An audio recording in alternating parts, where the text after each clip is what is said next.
Enjoy a slice of frosted art today. Find them at frostedart.com. That's frostedart.com.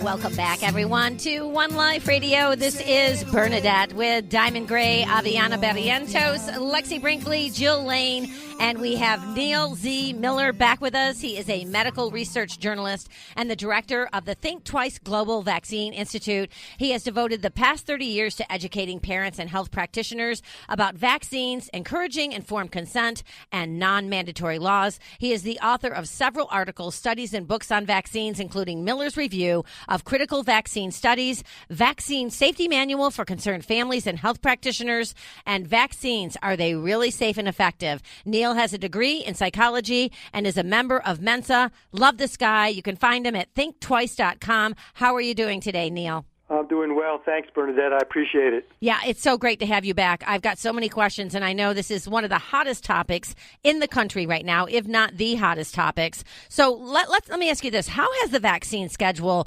changed since the 80s? Well, practically every year they're adding new vaccines to the schedule. Back, if you go from the 80s, you can even go back to the 60s. 1950s, 1960s. In 1963, they introduced the measles vaccine, and then in the late 1960s, they introduced the rubella vaccine, and I believe it was the late 1970s when they started combining the measles, mumps, and rubella vaccines.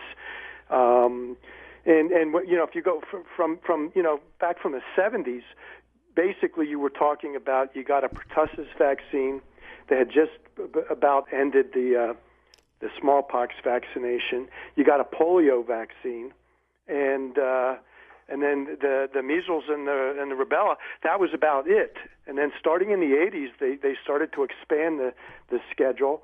And by the end of the 80s, they included not just MMR, which is 3 vaccines for measles, mumps, and rubella, but you had the polio vaccine, you had the diphtheria, tetanus, and pertussis vaccine, the Haemophilus influenza type B vaccine, the hepatitis B vaccine, and then as we move forward into around 2000, they started to add the pneumococcal vaccine, the rotavirus vaccine.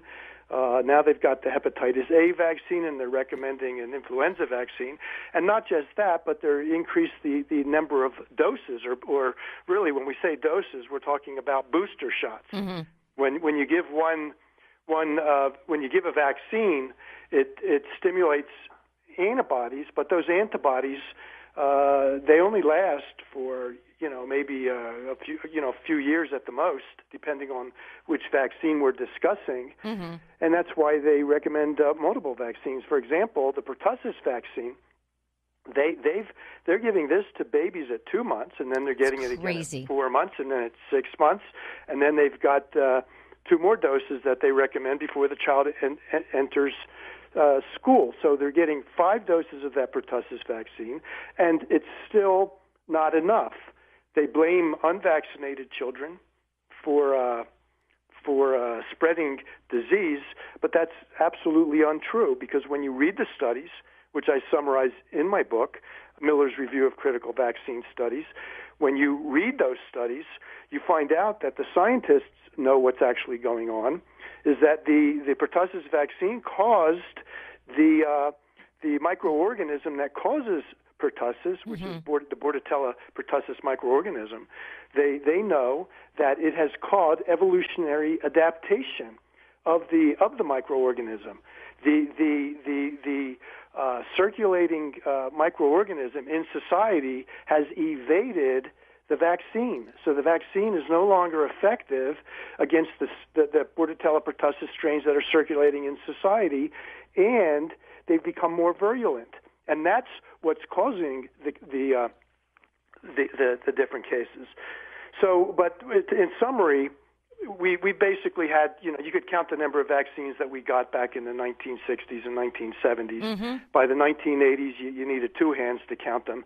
And today, before a child enters school, you're talking about, if you combine vaccines and booster shots or doses, you're talking somewhere, I don't know what the exact number is today, but it's over 70 different. Basically what we're talking about are drug doses, because vaccines are drugs, mm-hmm. and they're drugging up our infants and children to enter school.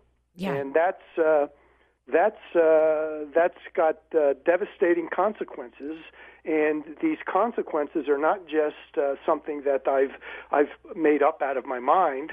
These are actually consequences, adverse reactions, including neurological and immunological disabilities and death associated with these vaccines that are documented in the studies. And I summarize those studies in my books. And you're so well spoken on it. I could listen forever. This is such a interesting and it's such a provocative subject on so many levels. And I was thinking, I saw on Facebook a post about a 17-month-old child that died after having a week after the DTaP back I think it was just a few days ago, which I think prompted to some degree this ban now that's been implemented on Facebook. They've taken Amazon is taking the movie Vaxxed off of their menu, if you will, and then I'm trying to read it here as I'm talking to you. I got this late last night, but and they're blaming the Democratic Party. I mean, this is all over the place. It's so crazy though. But it says that Amazon dutifully responded by removing Vaxxed, a film about government corruption, from its streaming services. Meanwhile, Facebook blocked sharing of photos of vaccine-injured children, and Google demonized videos about vaccine science. And so, what's going on? What's going on is this is an orchestrated effort by health authorities around the world, including the World Health Organization, the FDA, the CDC, and the American Medical Association.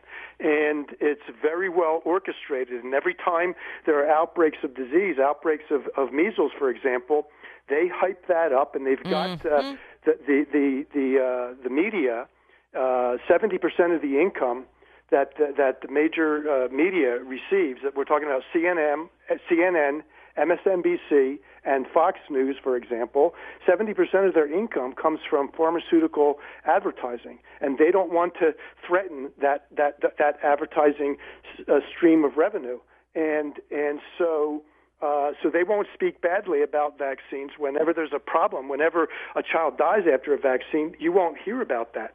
Mm-hmm. Whenever there's a new study that comes out that talks about a link between vaccines and neurological or immunological disorders, they won't talk about that. But they will hype up a few cases of measles and make it out to be extremely scary. Now, Congressman Adam Schiff wrote a letter to, and he's on the Intelligence Committee. He wrote a letter to Mark Zuckerberg of Facebook and to Jeff Bezos of Amazon.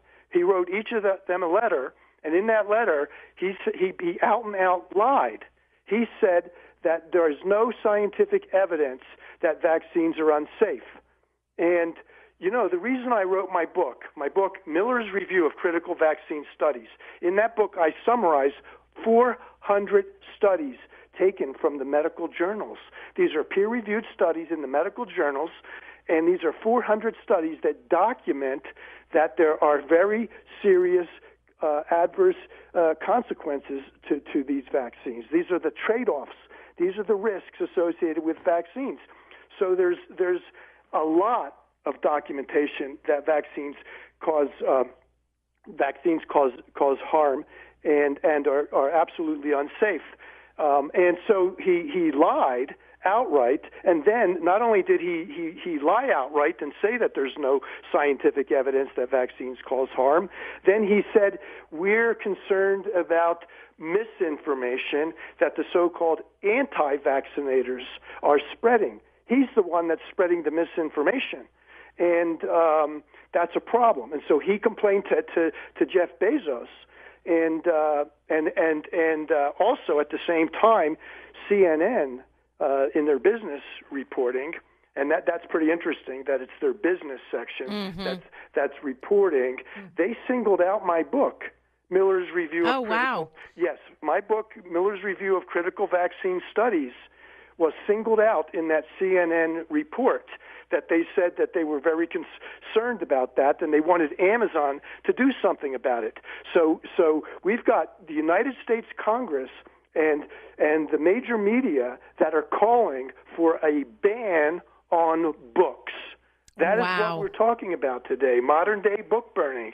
And my book went up to a top 20 seller on Amazon, the last few days, because people were so concerned when they read that report, and they wanted to find out, if they're trying to censor this book, there must be something important in it that they want to read. And absolutely. So the book actually sold out. So if people want my book, it's on back order right now from Amazon. But they can get it. They can still get it if they go up to thinktwice.com. There's a link there, and they can order that book. And then, of course, at my website at thinktwice.com, there's a lot more information that I share with people that everyone needs to know about. I just love being on the air with you. In fact, we're not going to break. We're going to continue on, because I think this is such an important issue facing America. I'm not going to break. And so let me ask you this. So what do you say to the parents who say, I'm vaccinated or my children are vaccinated and it turned out fine? Well, that's just, that's anecdotal. That's just not a very reasonable way to understand. What do you say to somebody that says, "Well, I eat strawberries and I don't break out in a rash. Right. I eat peanuts and I don't have anaphylaxis, or I don't have an adverse reaction." Well, I think that it's hard to tell, because I have to give you this is an anecdotal story. It happened to me, a friend of mine last week. So her daughter, very, very ill, ended up in the hospital from lupus at 9 years old. Okay, she's fully vaccinated because she's in public school, and her mother just didn't know. And so, all these autoimmune disorders, all these other diseases that they say that we are trading in, basically measles for cancer, and the list goes on and on and on. I have read so many books on this, Dr. Miller. I keep calling you doctor because you're so smart. And speaking of doctors, okay, so... a lot of these doctors aren't so smart. No. Well, I have to say, and I think a lot of doctors, they just don't know what to do. Do I think at their heart they're evil? Some of them maybe, but most of them not. But we had a doctor on the show yesterday, in fact, and I bit my tongue off because he was talking about the HPV vaccine and how it prevents cancer. You can prevent cancer or cure cancer, if you will, by the HPV vaccine. Well, I've had Mary Holland on the show 3 times now, and I'm here to tell you, like Mary Holland told you, that is total BS. It is not true. And even if you get the HPV vaccine, and I know this from another friend of mine, your child can still get human papillomavirus.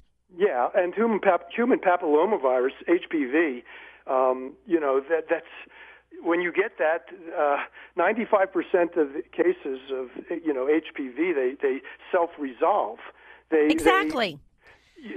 That's not cancer. And the vaccine, when they went through the clinical trials, when it went through the clinical trials, the end point was not the cure of the prevention or cure of cervical cancer, because they couldn't do that, because it takes 20 to 40 years for HPV to transmute into a cancerous stage. Okay, so the clinical trials were to see if it could prevent HPV 16 and HPV 18, which are 2 of over 15 different potentially oncogenic strains. And so what I'm saying is the original studies that allowed that vaccine to be licensed and marketed was to test whether if somebody that was never sexually was somebody that was never exposed to HPV, okay?